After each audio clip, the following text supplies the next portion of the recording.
Hey, what is up, everyone? It's Zach, aka Keats39 here, bringing you another NFL showdown. This one going for Sunday night. You got the Green Bay Packers against the San Francisco 49ers. First glance, let me share my screen.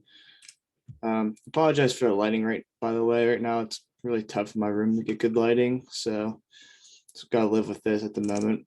But at first glance here, it's kind of a tough slate because there's a lot of unknowns, especially on the San Francisco 49ers side of the ball.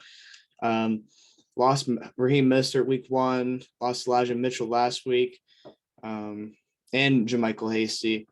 So it comes back to Trey Sermon, who was a surprise healthy scratch in the first week. Was picked ahead of Elijah Mitchell. There was no signs of him being behind, but Coach Shanahan came right out and said that Elijah Mitchell was outplaying him. And he showed last week that he believed that as Mitchell outtouched him 17-1. Actually 19-1 if you include the pass catching. But I'll start with the easier side of the ball, which is going to be the Green Bay Packers. We just had them last showdown, so not much has changed. I'll say the one thing that's changed big that I did not know, that I was unsure about, was I kind of expected Aaron Jones and AJ Dillon to have a decent split, similar to last year what they had with Jamal Williams. That was not the case. We saw a ton of Aaron Jones last week. He was awesome, obviously. Saved my lineup. He's my captain in my main lineup. The rest of my lineup was pretty bad, but he saved me there. But with that being said, that is not where I want to attack this week. I want to attack San Francisco through the air. Don't have too much to look at, like going from last week. We did see Kez Watkins have the one monster catch that somehow he didn't score on. But the Philadelphia Eagles are not exactly the Green Bay Packers when it comes to throwing the ball. They obviously want to attack the Jalen Hurts. This week, San Francisco, they lost Jason Verrett. Sucks. He's one of my favorite corners in the league. Has been banged up a lot throughout his career. But they're gonna see a bunch of not good players try to guard Devontae Adams. And if you look at Devontae Adams, I don't have it up here, history against them, they have absolutely smacked their Devontae Adams, I should say, has smacked the 49ers in his career. I don't see that, and we haven't had that big Devontae Adams game. He had a really nice game last week. We haven't really seen the 1-yard touchdowns that are going to come. Like, he is a top touchdown guy in the league for a reason, and I kind of expect that to get back on track here. So Devontae Adams is my favorite player on the slate. The tough thing is, so the fun part about this slate, I should say, it's the hard part as well, is that Aaron Rodgers, Devontae Adams, and Aaron Jones are all priced up through the roof, over 11K. And this is why, what we saw last week. I ranked them Adams, Rodgers, Aaron Jones. All are very much in play. And so when I get to the 49ers side of the ball, obviously everyone's going to know why, that there's going to be value plays. So you can play all of them. Whether it's the right move or not, not entirely sure, but after that, Robert Tonyan, exactly like I said last week, he's got to score to hit value. He did last week, put up solid scoring. He's at this price range, he's strictly a GPP play, because if he doesn't score the touchdown, he's going to bust. So yeah, in play, just don't love. Valdez-Scantling, he was a part of that lineup I mentioned earlier, and it's super tilting. Aaron Rodgers, of all people, missed him twice for touchdowns. The last one honestly could have sprung me up into the top 1% of GPPs because it was a bomb at the end of the game. But yeah, missed him a couple times. They've been targeting him a ton though. Only 4 targets last week, but 3 of them could have been touchdowns.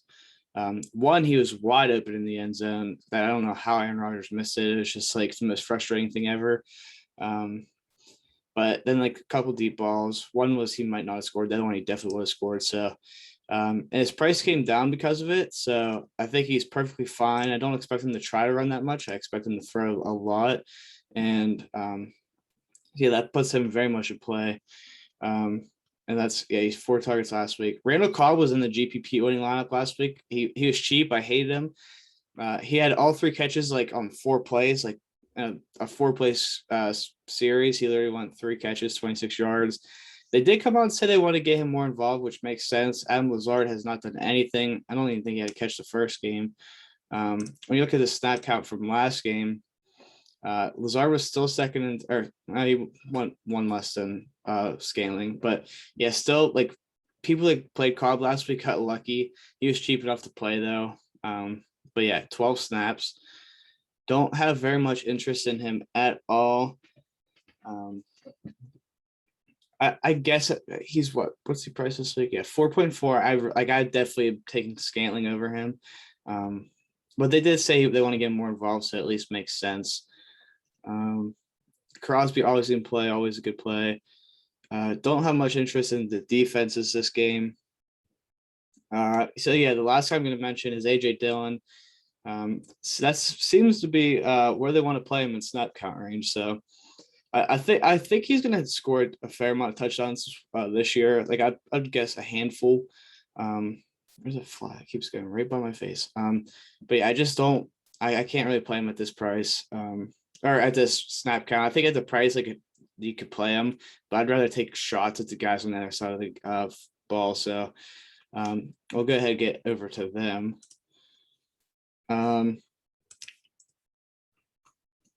Yeah, so we have a lot of injuries, a lot of question marks.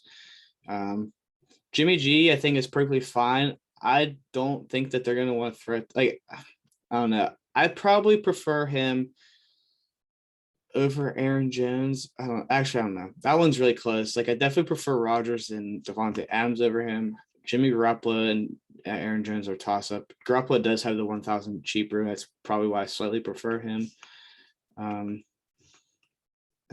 He's been pretty fine this year. Like nothing great. I think they might so you want to attack Green Bay through the run. It would be last week they didn't look great in the pass defense, but by their build, they do have a decent secondary and a decent pass rush. So you want to get at them through the run. Might not be able to do that this week. So, but I think he's definitely a fine play. He'll probably be decently owned. Deebo Samuel has been fantastic to start the year. Clearly the wide receiver 1 over Brandon Ayuk. They're just so good at getting him involved, running him jet sweeps. We've seen him catch the ball down the field. He'll take handoffs. It's a really high price to pay for him, but he does get to avoid Jair Alexander for most of the time because of how much they move him around and do stuff like that. So, yeah, I really, really like Deebo Samuel. Tough to pay the price, but I'm going to, if I can, I will. George Kittle, I absolutely love here. He also obviously won't have to get guarded by Jair Alexander, which like the 2 corners are the 2 guys I don't like to target against Green Bay.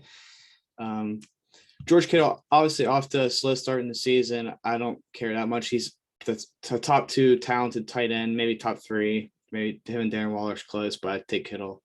But yeah, his price is coming down because of it. Price at 8.2K. He's probably my favorite piece to this offense. I think he does score.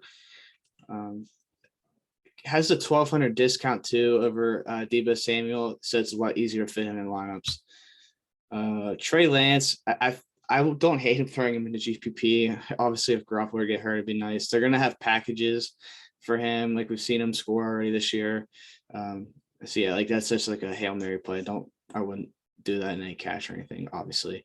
But he's at least a fun play.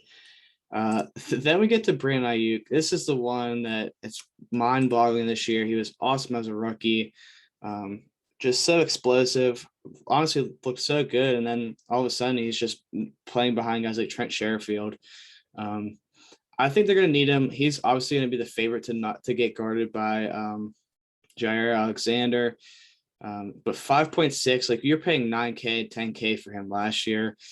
I think this is going to be a spot that they have to score points for like the last couple of weeks as they just kind of rolled over, ran the ball a lot. don't see that happening this. Man, I didn't even see Jimmy Garoppolo 20 or 11 carries last week. That's kind of funny. But yeah, like I think probably top GPP on this play on the slate. Like I think they're gonna have like I don't see him having this awful role all year. And this is gonna be a good spot to try to get him going, even in a not against an easy corner. But they do a good job moving him around usually too. So it's gonna be really interesting how they play their wide receiver set. Obviously, like Robbie Gould, no thanks on 49ers D. So then we get to the tricky part, and I think Trey Sermon is kind of a lock. I think that's not going to be popular. Maybe it is. I think he might be like people are like overlooking the people that they brought up. Like I think that Sermon's going to get a hefty workload. I don't see. Well, Kerryon Johnson's the one that I think he's at least talented. I always liked Kerryon Johnson. Then all the stuff with the Lions happened. He's had a tough time staying on the roster. I actually like him at his $300 price tag too. I think he's a fine, just throwaway punt. If he gets you 5 carries for 15 yards, like you're not dead, obviously. So I really like him, but I think Sermon's going to be the guy that they're going to feed, and I think he's got to prove people wrong. I didn't love him coming out of college, transferring to Ohio State and playing behind guys that aren't good. And that he'd really, honestly, his draft stock literally came in like 3 or 4 games.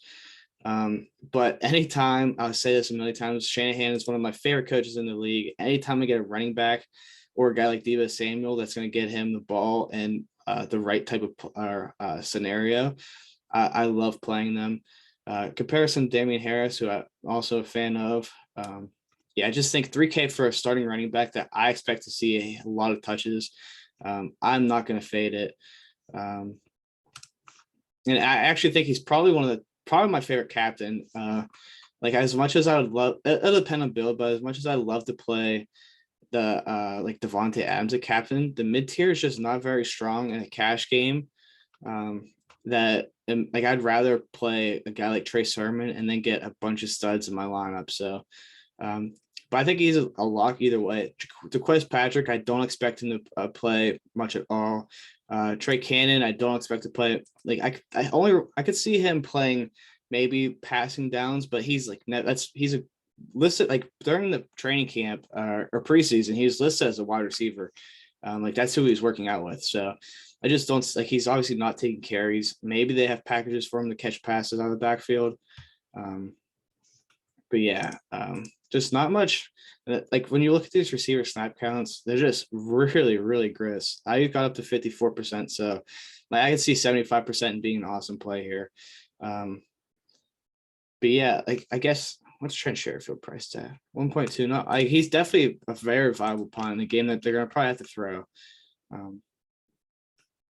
So yeah, don't mind it. Like I'd probably prefer him over Kerryon Johnson, but the extra 1,000 is probably gonna be nice. So yeah, that's how I'd play the backfield. Definitely Trey Sermon as my top one though. That's gonna do it. As always, make sure to hit that like and subscribe button, and see you guys tomorrow for Monday night. Should be a really fun game then. Later.